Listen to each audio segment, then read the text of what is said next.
என் மனைவியா நீ வீட்டுக்கு வர. மத்தபடி அங்க யார் என்ன பேசினாலும் அதை நான் சமாளிச்சுக்கிறேன்.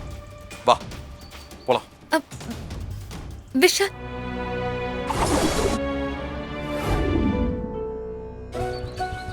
உட்கார் உட்கார். இங்கிருந்து முதல்ல கண்ணீர் வடிச்சு பார்த்தா ஒண்ணு நடக்கலன்னதும் விஷாலுக்கு போன் பண்ணி அழுதுருப்பா. விஷாலும் மனசு கேட்காம கூட்டிட்டு வந்திருப்பான். டேய் விஷால், சுபத்ரா இசைய வீட்டை விட்டு வெளியே அனுப்புனது தெரிஞ்சிருந்தோம் அவளை எதுக்கு இங்க கூட்டிட்டு வந்த? அம்மா இசை எதுக்காக போக சொன்னாங்கன்னு எனக்கு தெரியும் பாட்டி. தெரிஞ்சுதான் நான் கூட்டிட்டு வந்திருக்கேன். இசை ஜாதகம் பொருந்தலேன்னு தெரிஞ்சும் உன்னை எப்படி அவ கூட வாழ வைக்க முடியும்? ஜாதகம் சரியில்லாம போனதுனால ஏற்கனவே நம்ம இழந்ததெல்லாம் பத்தாதா விஷால்? பாட்டி, நம்ம வீட்டுல நடந்தது எதிர்பாராத இழப்பு. எல்லா பொருத்தமும் பார்த்து கல்யாணம் பண்ணிக்கிறவங்க மட்டும் 100 வயசு வரைக்கும் வாழ்ந்துருவாங்களா என்ன? அதெல்லாம் நம்மள மீறின விஷயம் பாட்டி. அதே இந்த ஜாதக விஷயத்தையும் போட்டு கன்ஃபியூஸ் பண்ணிக்காதீங்க. உங்களுக்கு ஜாதக மேல நம்பிக்கை இருக்கு. உங்க நம்பிக்கையை நான் மதிக்கிறேன். ஆனா அதே காரணமா வச்சு எல்லாத்தையும் ஏன் மேல திணிக்காதீங்க. என்னால ஏத்துக்கவே முடியாது அத.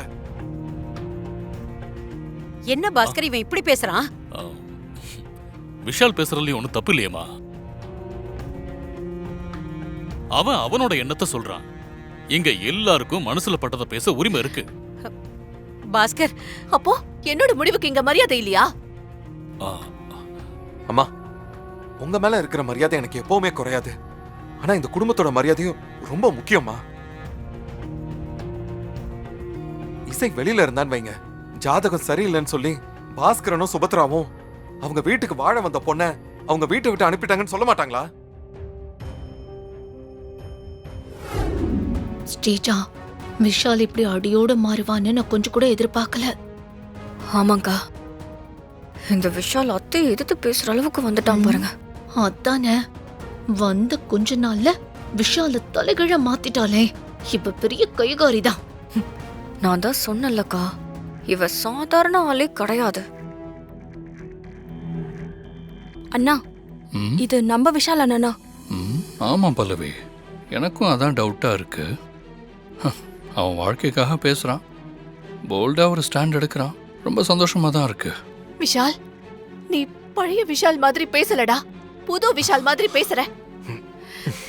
அந்த இசை ஜாதக விஷயத்துல என்ன ஏமாத்திருக்கா. என்னது, நீ அவளோட சேர்ந்து வெளியே போறியா? அண்ணி, இவன் சொல்றத கேட்டீங்களா? நம்ம விஷால் அது. இந்த இசை இவனை எப்படி மாத்தி வச்சிருக்கா பாருங்க. அத்தை ப்ளீஸ், இது அம்மாக்கும் இசைக்கும் நடுவுல நடக்கிறது. இதுல வேற யாரும் இன்வால்வ் ஆக வேண்டாம். மா, இப்ப சொல்லுங்க, நான் இங்க இருக்கலாமா இல்ல இசையோட சேர்ந்து வெளியில போவா? நீங்களே டிசைட் பண்ணுங்கம்மா. அப்பா, இவன் பேசுறதெல்லாம் பார்த்தா எனக்கே விசில் அடிக்கணும்னு தோணுதுப்பா. இவன் நம்ம விஷால் தானா? இசை அவளா வரல, அவளை கூட்டிட்டு வந்தது யார் தெரியுமா? நம்ம விஷால் தான். என்ன விஷாலா? இது என்ன அதிசயம் ராகவ்? ஆமா வர்ஷினி, எங்களுக்கே சர்ப்ரைஸா இருந்தது. விஷால் வீட்டுக்கு வந்தப்போ இசை இல்லைன்னு தெரிஞ்சதும் அவன் ஃபீல் பண்ணதை நீ பார்த்திருக்கணும். அம்மா இசைய வெளியே போன்னு சொன்னதை கேள்விப்பட்டு அமைதியா வெளியே கிளம்பிட்டான்.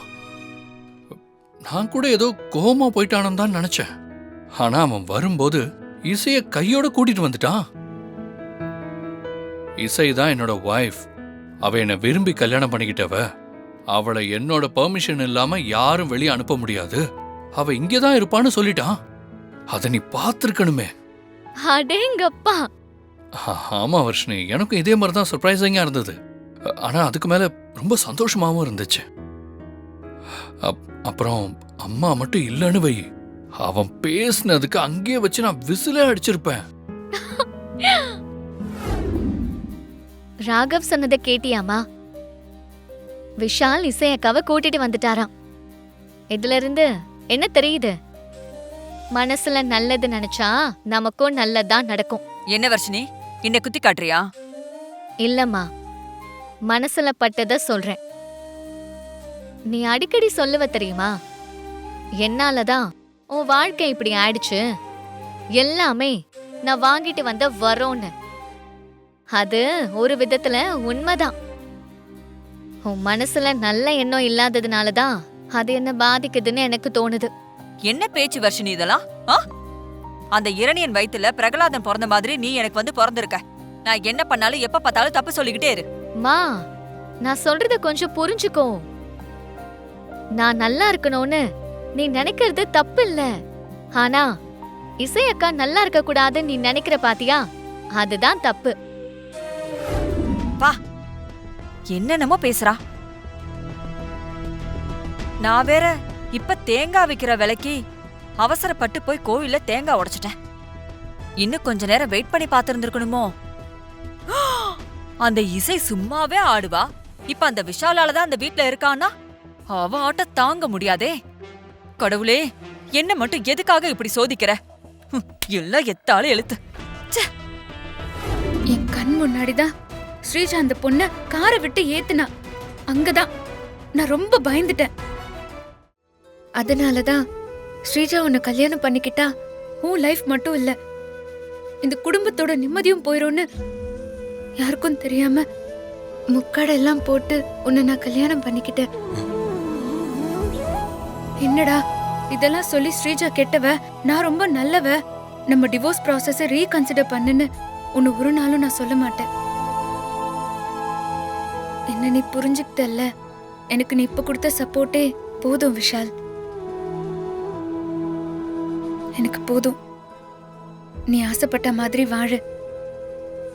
எனக்கு என் தங்கச்சியும் ராகவும் ஒன்னு சேரணும், அது மட்டும் போதும். நீ எவ்வளவு நல்ல பொண்ணு இசை. எங்களுக்காக நீ எவ்வளவோ பண்ணிருக்க. ஆனா நான் தான் உன்னை சரியா புரிஞ்சுக்கல. ஐம் சாரி இசை. அம்மா என்னங்கம்மா? என்னங்க, குருமா ரொம்ப நல்லா இருக்குல்ல? சூப்பரா இருக்கு. பல்லவி சாப்பிடுமா? குருமா நல்லா இருக்குல்ல? நல்லா இருக்கு. ஸ்ரீஜா, குருமா வேணுமா? நல்லா இருக்கு. எனக்கு போதும், நீங்க சாப்பிடுங்க. சாப்பிடு சாப்பிடு. இசை வா, வாங்குறல்ல.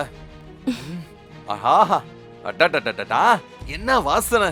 இசை, நல்லா ஒரு கட்டு கட்டலாம். இது பாரு, உனக்கு பிடிச்ச சப்பாத்தி, இடியாப்பம், குருமா எல்லாமே இருக்கு. வா உட்கார். விஷால் இல்ல விஷால், எல்லாரும் சாப்பிட்டுட்டு போட்டும், அப்புறம் எல்லாரும் சாப்பிட்டு முடிக்கிற வரையா நீ பசியோட இருப்ப? இல்ல விஷால், சாப்பிடலாம். விஷால் உட்கார்.